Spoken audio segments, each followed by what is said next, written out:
이 오후 찬양 예배에도 함께하기를 주의 이름으로 축원합니다.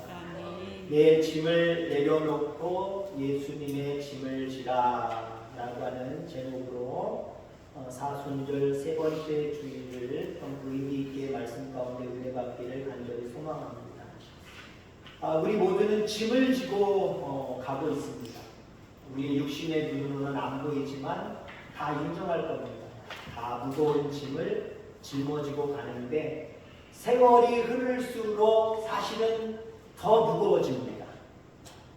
아이들 보세요. 초등학교 들어가면서 1학년 때 짐, 요즘은 많이 달라지긴 했습니다만 어찌됐든 간에 너무 가벼워요. 너무 가벼워요. 막 애들이 달랑달랑 뛰고 가면 속에 있는 필통 소리가 날 정도로 덜썩덜썩하면 찡그랑 이상한 소리가 나면서 아주 가볍습니다. 근데 고학년이 되면 될수록 어떻습니까? 책이 일단 두꺼워지고요. 책 종류도 많아지고요. 참고서 가져가야 되고요. 친구들이랑 놀거리도 또 가져가야 되고요. 도시락도 가져가야 됩니다. 더 고학년이 되면 도시락을 하나 가지고는 안 돼요. 물론 요즘 급식이 나옵니다만은 도시락 2개, 3개 싸가는 경우들도 허다합니다. 그러니까 나이가 들어가면 들어갈수록 쉬워지는 게 아니라 우리의 짐이 더 무거워져서 어려워진다. 이것이 보통 인간을 논할 때, 보통 짐에 대한 이야기를 할 때 이렇게 보통 이야기를 합니다.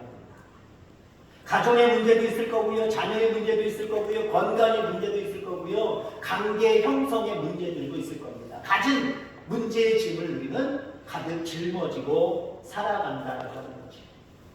자, 어떤 사람들은 근데 그 짐을 짊어지고 정말 견디다 못해 겨우겨우 버티고 살아가는 사람이 있고요. 어떤 사람은 그 짐을 같은 무게임에도 불구하고 담담하게 잘 감당하고 살아가는 사람이 있어요. 왜 다를까요? 물론 우리의 대답은 짐의 무게가 다르니까 그렇지요 라고 얘기할 수도 있을 거예요. 근데 반드시 그렇지만은 않아요. 우리 짐이 가벼운 사람인데도 마지못해서 억지로 낑낑거리면서 짊어지고 가고요. 무거운데도 불구하고 기쁨으로 당연한 것이다 여기면서 마치 가벼운 것처럼 짊어지고 가는 사람도 있다라고 하는 겁니다. 차이는 짐의 무게가 아니라 그 짐을 대하는 태도다라고 하는 거지. 그 짐을 대하는 태도.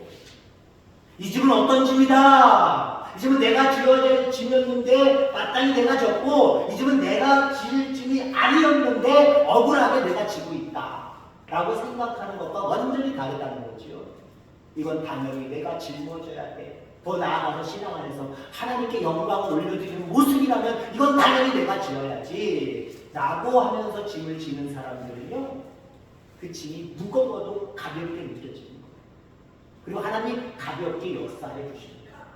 그런데 왜 하필 나만 지는 짐 나한테만 허락해 주셨냐고 생각하면서 그 짐을 무거워하고, 그 짐은 내가 질 짐이 아니라 저 안에 있는 사람, 저 개똥이네 새똥이네 이 사람들이 짊어져야 될 건데 왜 내가 짊어져야 되냐고, 내 거 아니라고 생각하면서 짊어지고 가는 사람은요, 힘들고 어려울 수밖에 없다라고 하는 겁니다.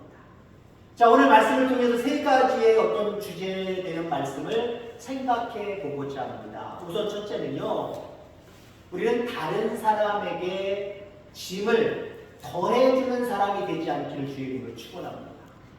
우리는 내 짐을 가볍게 하기 위해서 할 수 있는 최고 빠른 게 뭐예요? 남한테 짊어지게 하는 거예요. 어렸을 때요, 저는요, 학교 다닐 때 안 믿겨지겠지만 책보를 내고 다녔단 말이에요. 남자들이 이렇게 냈단 말이에요. 이렇게 내면 자존심 상해가 안 돼요. X자로 딱 내야 됩니다.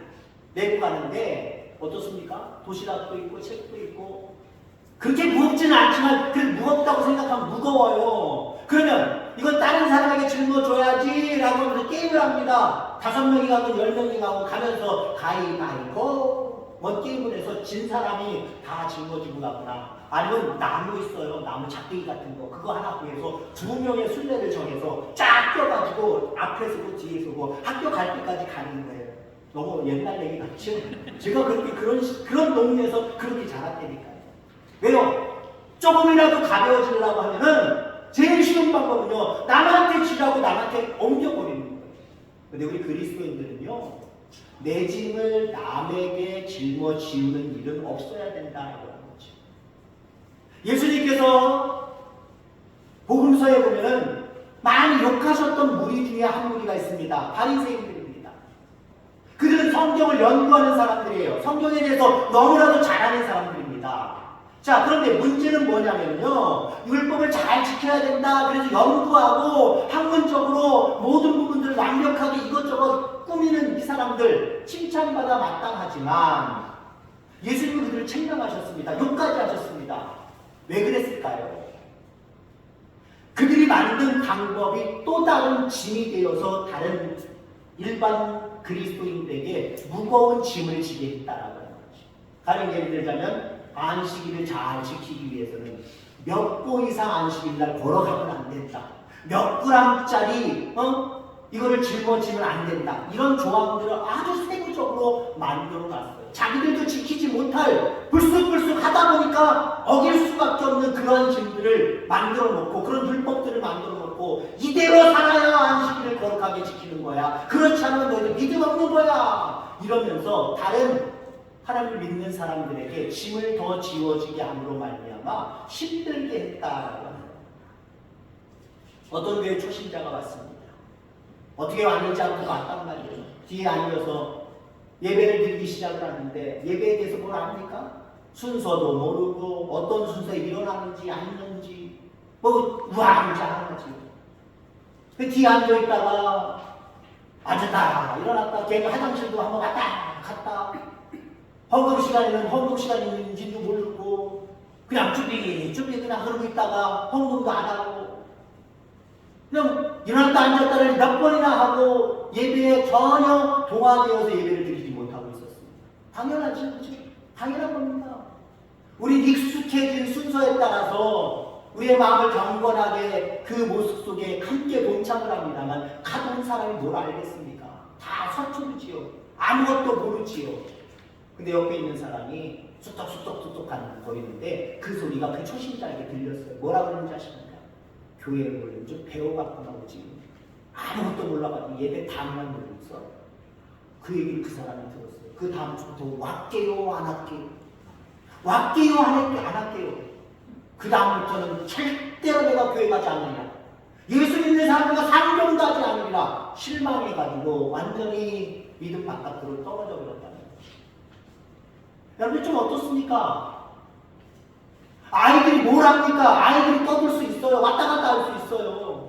초신자들이 여러 가지 모습 가운데 우리처럼 모든 것들을 완벽하게 알고 함께 그 순서에 참여할 수 없습니다. 모를 수도 있어요. 성경책 뒤져도 못 찾을 수도 있어요. 찬송할 줄 몰라요. 그러나 옆에서 괜찮아요. 잘하셨어요. 찾아주고 함께 해주고 교회 헌금 시간이 있는데 마음이 있는 사람은 내는 거예요. 안 내셔도 돼요. 그러면 얼마나 좋아요. 하나님 앞에 하는데 헌금도 안 갚았다고 만약에 그렇게 구사를 했다고 생각해 보세요. 여러분 하나님은 우리에게 말씀하십니다. 뭐라고 말씀하십니까? 다른 사람에게 짐을 얹어주지 말라고 얘기합니다. 다시 말해서 신앙은 강요가 아니라고 하면서 예수님은 먼저 사랑하셨습니다. 먼저 베푸셨습니다. 자, 그렇습니다. 신앙은 강요가 아니라 솔선수범이에요. 내가 잘하는 모습을 초신자들에게 그렇지 못한 자들에게 보여주는 거예요. 말할 필요도 없어요. 말하면 실수가 크거든요. 그냥 조용히 예수님은 이렇게 믿는 거랍니다 하면서 조용히 보여주는 거예요. 조용히 함께 자존심 상하지 않도록 동참할 수 있도록 만들어주는 겁니다. 그런 저와 여러분들 다 되기를 주의 이름으로 축원합니다. 예수님은 물론 내가 거룩하니 너희도 거룩하라 라고 강요는 하셨습니다만 모든 것들을 강요하시는 분이 아니에요. 예수님은 솔선수범하셨어요. 뭐 말로 앞세워서 요건 요러니까 너희도 요렇게 해야 돼 라고 말씀하시지 않았습니다. 내 이웃을 내 몸같이 섬겨야 돼, 사랑해야 돼, 그러면서 계속 사랑에 대한 강요만 하시지 않았잖아요. 불쌍한 영혼을 볼 때마다 먼저 몸이 움직이셨습니다. 예수님의 제자들을 앞에 두고도 세숫대야를 놓고 본인이 무릎 꿇어서 제자들의 발을 씻겨주셨습니다. 내가 주가 되고 선생이 되어서 이렇게 행한 것처럼 너희들도 이와 같이 해라. 본이 있다는 거예요. 표본이 있다는 거예요. 내가 표본 보여줬잖아. 솔선수범 보여줬잖아. 요대로만 하면 돼. 간호인 것 같으면서도요. 무서운 어떤 순종의 모습이 거기에 담겨져 있다라고 합니다. 우리는 내가 거룩하다고 해서 다른 사람들에게 거룩을 요구하며 오히려 짐을 얹어주는 저와 여러분을 다 되지 않게 되기를 주의 이름으로 축원합니다. 그러면 두 번째 우리가 생각할 것은요. 서로의 짐을 나누어지라라고 하는 겁니다. 2절 말씀에 보면 너희가 짐을 서로 지라 그리하여 그리스도의 법을 성취하라라고 이야기합니다. 짐을 서로 지면 그리스도의 법을 성취한대요. 그리스도의 법은 여기서 말하는 법은 뭘까요? 사랑입니다. 서로의 짐을 짊어지면 사랑의 법이 완성된다는 거예요. 어떻게 사랑하시겠습니까? 사랑은 말로 하는 게 아니라고 이야기했습니다. 그럼 사랑은 뭘로 하는 걸까요? 그 사람의 짐을 대신 짊어짐으로 말미암아 사랑이 완성되는 거예요. 짐은 혼자 지려고 할 때 더 무겁습니다. 그러나 함께 들면 가벼워지는 거예요. 어떤 감동적인 영상에 보니까 한 정확하게 제가 나이까지는 모르겠습니다만 한 2~3살 되는 아이가 있고요. 막내가 있고요. 그 다음에 한 초등학교 저학년이나 유치원 되는 여자아이가 있고요. 그 다음에 오빠가 초등학교 한 3~4학년, 4~5학년 어디 태권도 학원을 갔다가 태권도 학원에서 이제 내려주는 겁니다. 노란 차 타고 이제 내린 거예요. 내리는데 동생이 자꾸 졸려하고 하니까요. 동생을 오빠가 쫙 안더라고요. 안으니까 그 다음에 중간쯤 되는 여동생이 오빠 짐, 자기 짐, 동생 짐까지 낑낑대고 들고 가더라고요. 아파트 입구까지, 자기 집까지 그렇게 가더라고요. 그 감동의 어떤 영상 속에 나와 있는 모습으로 봤습니다만은 그럼 그거예요. 대신 짊어지는 것. 이것이 그리스도인의 사랑을 완성시키는 모습임을 기억하게 되기를 간절히 소망합니다. 사랑이 있으면은요, 짐이 가벼워지는 겁니다. 내가 진 짐도요, 그것에 대해서 사랑하면 짐이 가벼워지는 거예요. 남편으로서의 짐, 아내로서의 짐, 부모로서의 짐이 있을 수 있어요. 교회 안에서 맡은 직분으로서의 짐이 있을 수 있습니다. 불쑥불쑥 나타나는 어떤 질병의 짐이라든가 아니면 여러 가지 많은 짐들이 있을 수 있습니다. 여러분 그 부분을 하나님이 주신 섭리와 은혜로 알고 받아들이는 거, 사랑하는 거잖아요. 그러면 그 짐이 가벼워지는 거예요. 하필 저 인간 만나가지고 내가 왜 이 센 곳을 갔는지 모르겠다. 이 무거운 짐을 짊어지고 가는지 모르겠다. 저놈의 새끼들은 내가 왜 나아가는 알고 저것들 때문에 내가 힘들어 죽겠네. 무자식이 상하지 않는데 그래봤자 짐은 점점 무거워지는 거예요. 그러나 하나님이 내게 주신 선물인데 라고 생각하면 어떨까요? 짐이 가벼워질 수밖에 없다라고 하는 거지. 짐을 나눈다라고 하는 것은 문제를 대신 해결해 주는 것이 아닙니다. 해결해 줄 수 있는 능력도 사실 우리가 없어요. 그 사람이 아파할 때 같이 아파주는 것, 그 사람이 걱정할 때 같이 걱정해 주는 것, 그 사람이 일 있을 때 그 일을 가서 조금이라도 도와주는 것, 이게 여러분들 짐을 나누어지는 거예요. 간단해요. 정신적으로, 영적으로 힘들어하는 영혼들을 향하여서 간단합니다. 특별히 가서 여러분이 무엇을 해결해 줄 수 있을 것 같아요? 그 사람도 그 문제를 해결하지 못하고 정말 지금 쓰러지다 못해 낭망하고 낙심하고 있는데 우리가 뭐라고 해결해 줄 수 있겠습니까? 그런데 가서 조용히 얘기하는 거예요. 나도 알고 있어. 힘내. 하나님 앞에 내가 기도할게. 기도하고 있어.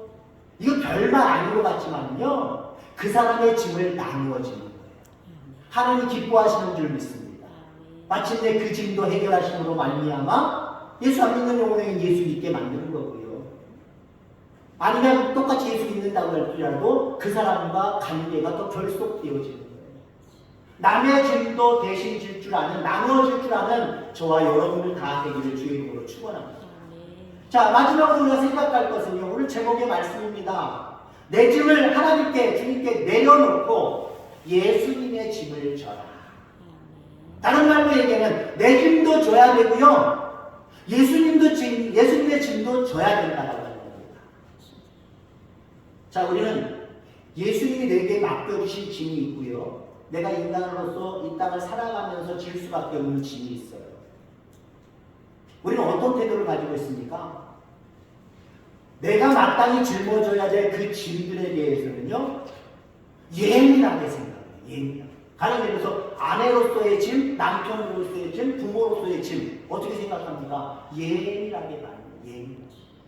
그리고 결론적으로 그 짐은 반드시 집니다. 지려고 노력을 해도 애씁니다. 어떻게든 지려고 애쓰고 힘써요. 자, 그런데 하나님이 내게 주신 짐들, 사명의 짐이겠지요, 사명의 짐이겠지요, 사역의 짐이겠지요. 그 짐들은 어떻습니까? 보통 둔감하게 생각해요.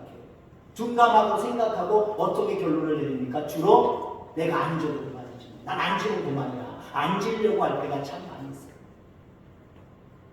여러분, 이 두 짐을 다 짊어질 수 있는 저와 여러분들 되기를 주의 이름으로 축원합니다. 근데 너무 제가 구분했죠? 구분 안 되기도 할 수 있어요. 모든 게 다 하나님의 짐입니다. 왜 그런지 아십니까? 물론 내가 성도로서 하나님의 자녀로서 짊어져야 될, 때는 교회를 다니면서 교회 안에서 짊어져야 될 짐, 그 짐만 예수님의 짐입니까? 그 짐만 하나님의 짐입니까? 내가 지금 여러분들 일상적으로 지고 있는 모든 짐도 하나님의 짐이 될 수 있어요. 어떻게? 맡기면. 나 혼자 낑낑거리면은 그건 맡긴 거 아니에요? 그건 여러분들 혼자 지고 가셔야 됩니다. 그러다가 어떻게 돼요? 대부분의 결론은 견디다 못해 쓰러져 버리는 거예요. 견디다 못해 쓰러지고 그때 깨닫고 주여 제가 어떻게 해보려고 했더니 안 됩니다. 도와주시옵소서. 불쌍히 여겨 구원해 주시는 이는 예수님이십니다. 근데 끝까지 안 맡기면 그 짐에 눌러 사는 거예요. 하나님을 맡겨드려야 돼요. 이건 내 짐이 아닙니다. 하나님 맡아주시옵소서. 도둑놈 같지요. 근데 하나님 그렇게 하라고 했어요. 너희의 모든 짐을 내게 맡기라고 말씀하셨습니다. 그럼 그게 내 짐만이 되는 게 아니라 하나님의 짐이 되는 거예요. 자, 근데 중요한 게 있습니다. 너희는 먼저 그의 나라와 그의 의를 구하라. 하나님이 내게 주신 짐이 더 중요하다는 거예요. 이걸 여러분 둔감하게 생각하면 안 돼요. 오히려 이걸 민감하게 생각해야 됩니다. 내가 뭐가 있으셔서 내가 무슨 능력이 없는데 뭔 능력을 바라보시고 이런 짐을 져주셨지? 그러나 내가 져야지. 결국 지는 모습으로 가야 됩니다. 지는 모습으로 갈 때 이 모든 것들을 더해주신다 그랬잖아요. 기타 내 짐이라고 생각했던 그 짐들도 하나님이 가볍게 하시는 거예요. 하나님이 맡아주시는 거예요. 근데 여러분들 반대의 경우가 된다고 생각해 보세요. 하나님이 마땅히 내게 주신 그 사명의 짐들, 예수님의 짐들, 이 짐들은 둔감하게 생각하고 안 주면 그만이지 하고 내 짐만, 인간적으로 생각하는 내 짐만 생각하고 그것만 낑낑낑낑 걸어보세요. 그 짐도 더 어려워져. 그 짐도 더 어려워질 뿐만 아니라 다른 무거운 짐이 또 얹혀져요. 이건 당연히 감당 못하는 거예요. 그러나 우리가 주님의 짐을 대신 짊어지고 가면, 주님의 짐을 나도 짊어지고 가면 그 외에 이걸 하나라고 보고 봤습니다만은 어떻게 두 개로 본다면 내 짐이 가벼워집니다. 왜요? 주님의 짐을 짊어지고 감당하는 그 모습이 우리 하나님 바라보실 때 얼마나 기쁘실까요?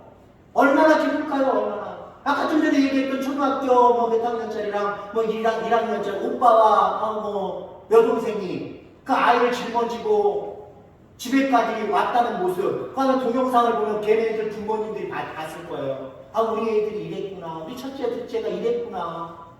우리 연약한 셋째는 돌 수밖에 없고 힘들 수밖에 없는데 오빠가 안 오셨구나.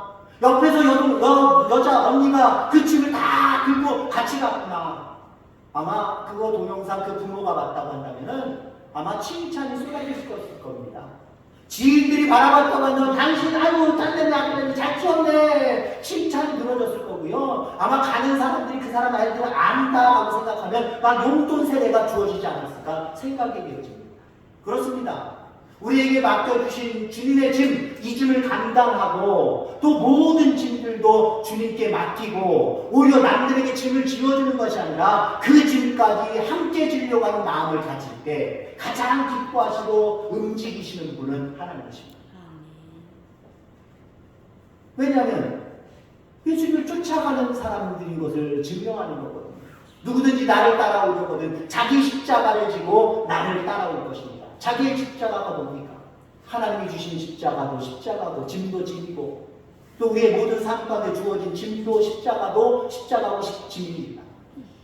그걸 짊어지고 주님 쫓아가고 있으니 주님이 얼마나 기뻐하실까요? 수고하고 무거운 짐진 자들아 다 내게 오라. 내가 너희를 쉬게 하리라. 짐이 가벼워지는 거예요. 주님이 내게 직접적으로 영광 돌리기 위해서 주신 그 십자가도 가벼워지는 거고요. 질만한 거고요. 인생을 살아가면서 마땅히 짊어져야 될 그 십자가들도요, 하나님이 가볍게 해주시는 거예요. 여러분의 십자가가 여러분의 짐이 가벼워지는 역사들이 있게 되기를 주의 이름으로 축원합니다. 무겁다고 생각하지 마시고 온전히 주님께 맡김으로, 대신 짐으로 주님께서 주신 그 모든 것들을 내가 감당해야 되겠다라고 결단과 그러한 태도로 살아갈 때 하나님이 기뻐하시는 하나님의 사람들 되길 바랍니다. 여러분에게 짐이 더 얹혀지는 것이 아니라 그 짐들이 가벼워지고 그 짐들이 뭔가 은혜로운 성과들로 내게 다가오는 역사들이 있게 되기를 주의 이름으로 축원합니다. 하나님 아버지 감사합니다.